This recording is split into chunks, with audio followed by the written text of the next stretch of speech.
On this edition of Saving American Energy, we travel to Hobbs, New Mexico, to see one of the most active drillers on federal lands.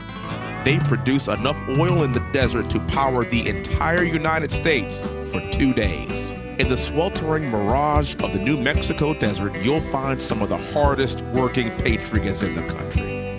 The elements are unforgiving. The occasional visitor hides in the brush, and we're hundreds of miles away from anything resembling normal life.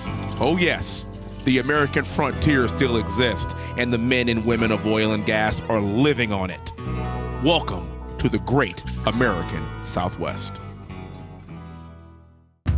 Growing up in the energy capital of the world, Houston, Texas, I learned the value of hard work. I also learned that without the grit of Americans working every day to provide us with energy, the lights will go out. We are fighting to make sure that that never happens. I'm Wesley Hunt, and I'm running for Congress to restore, defend, and preserve American energy independence. But I can't do it alone. That's why I'm traveling the country in search of the brave, patriotic, and innovative leaders that power our lives. I want to tell their stories and change the conversation from energy transition to energy addition. Together, we're saving American energy. Our first stop, Mewbourne Oil Company in the New Mexico desert. Here, we'll have an opportunity to meet the folks who are keeping America moving forward. The operational challenges of creating energy could not be tougher in this environment. Our first stop at Mewbourne is a drilling rig in the middle of the New Mexico desert. Our guide is Robin. He gives us the 411 on what a drilling rig is. I mean, there's a lot going on here. When you walk around, you think, man, what? I don't know what all this stuff is. I mean, basically, it's a couple things. It's a circulating fluid system. Yes. Pumps and pits, and it's a crane to raise and lower things into and out of the wellbore. The height of your rig floor is determined on your stack, like your BOP equipment. Yes. Blowout prevention. Yes. Okay, so that determines the height of the rig floors. So the top of the orange part, that's the blowout prevention, correct? Yes. The very top of it. Whole, okay. And that's pretty much from almost ground level to the top of that orange. Top of the orange is what you're calling your blowout prevention. Okay. And that's where it seals or it shears in case there's a emergency. And what a blowout preventer is a valve that can essentially close on anything. Yes. Okay, so we have different things that we raise and put into the wellbore.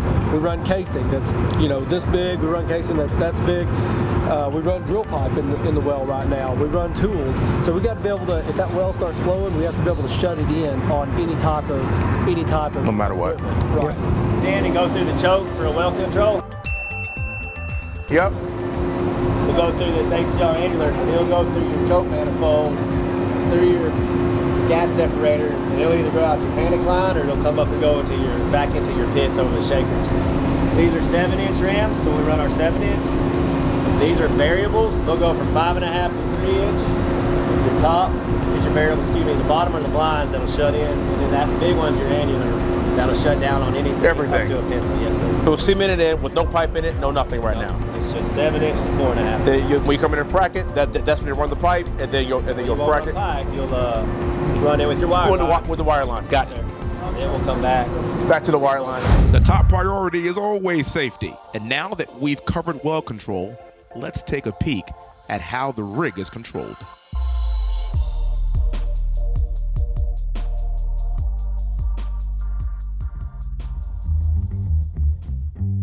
He sees all the well parameters right here, what we're doing, what we're getting. Total mud used. Yep. How many barrels of mud used? Wow. And then with that being said, he has all these cameras. You can see your board up there. You can see the shakers. You can see the ground. So highs in the sky. No one knows this. This is remarkable. It's like an aircraft, man. How long have you been doing this, sir? 20 years. Wow. How long is your shift?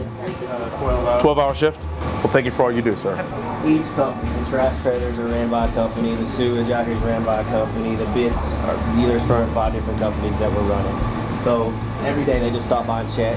They come by and make sure, do you need one? We walk in, where we going, how's things working out. Multiple companies for one industry. And it's Monday through Friday, trucks coming out. So I mean, this is not just Mewbourne, Patterson, directional. Yeah. This is mud loggers. This is solids control. It's water haulers.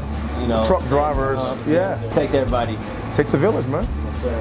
So there's 5 men working 12 hours. And then shifts 5 men and 5 more. at night. Yes, sir. And there's 2 pushers. The one that works during the day, one that works at night. There's 2 consultants. And then there's a superintendent, and then there's another superintendent, and then it just keeps on going. So is there any difference at night in workload or? Nothing changes. Nothing changes. What you're seeing right now just never stops. Until the well's done, and remove it, do it all over again. All right. It's a lot of jobs. It takes a village to keep this operation functioning. Hard-working people putting in 12-hour shifts. And it's not just the employees of Mewbourne who are working hard, it's the hundreds of jobs that go along with it. Pretty much have a wireline unit, and you have a frac fleet, which is the pumps, pressuring, putting the sand and water into the well. What the wireline does is creates a hole in the casing for the fracture to be initiated into. This was a major efficiency gain in the industry when we started what he's called zipper fracs. Yes. Before it used to just do one at a time, and it took forever. Right. And now we're able to double the stages we can do in a day because we're working on one and then the other back and forth. And Right. One's being staged, one's being fracked. On this frac operation, it takes a staff of 36 just to man the operations trailer. 12-hour shifts and good paying jobs. The pump rates, they're communicating with the wireline people to say, hey, we're going to be on this well. We're watching, our guys are watching, pressures and rates mainly. Our guy, he's here to watch that and make decisions on the fly. They're pumping 80 barrels a minute is what we kind of target rates. Okay. So, things happen really fast. You're dealing with a non-compressible fluid for the most part. Water doesn't compress. Right. Once it quits moving, your pressure comes up Real quick. Real quick. It takes 36 UPP guys to man this operation. Excellent. How long have you been doing this? 20 years. All in the oil and gas business? Yeah. Stinks that they just put gas in their car and they expect it to be there. They have no idea where it comes from. Yes, it's because you're working 12 hours a day. So I appreciate that, man. Yeah. Energy production happens in many stages. It literally takes a village to make all this happen. Next, we're off to one of Mewbourne's gas separation facilities, which includes New Mexico's leading gas capture rate. About the frac job, we were fracking these wells 2 months ago, and after that we came in with our coil tubing unit operation, and we drilled out all those frac plugs. There's 5 wells on this pad. Yep. But there were 2 On the other one? Yep. And this is the start of the production of the wells. This is primarily an oil facility, or wellheads, right? Is that correct? Yeah, so Some these natural wells gas? produce oil, natural gas, and water. Okay. And so all of that right now is coming out of these. You see the 5 different wellheads there. And the well's new enough that the pressure in the reservoir is sufficient that it'll flow from 2 miles down up to the surface up through our facilities. We're separating out the natural gas in different stages. We're separating out the water. But at some point, we cannot get every molecule of gas and turn it back to a sales line. We're talking 0.1% of the gas stream. Of the gas stream of this. Is that right? It looks worse than it is. We've got air blowers on it to keep it going. What else we got? I mean, we do everything we can to make sure those are maintained. And there's a new gas capture law in place that just went into effect. And what they required, it was a great effort. The governor, she got the NGOs together, and she got oil and gas together, and she got the regulators together and said, hey, let's come up with some rules that everybody can live with. And so they created this gas capture rule that requires by 2026 that we capture 98% of the gas. Okay. So it's either you can't vent it or flare it. And so by that rule, yes, we have it. But company-wide now, we're here in New Mexico, we're capturing 99.9% of our gas. You're already meeting we're those already standards by exceeding these so much standards. more. And most companies are.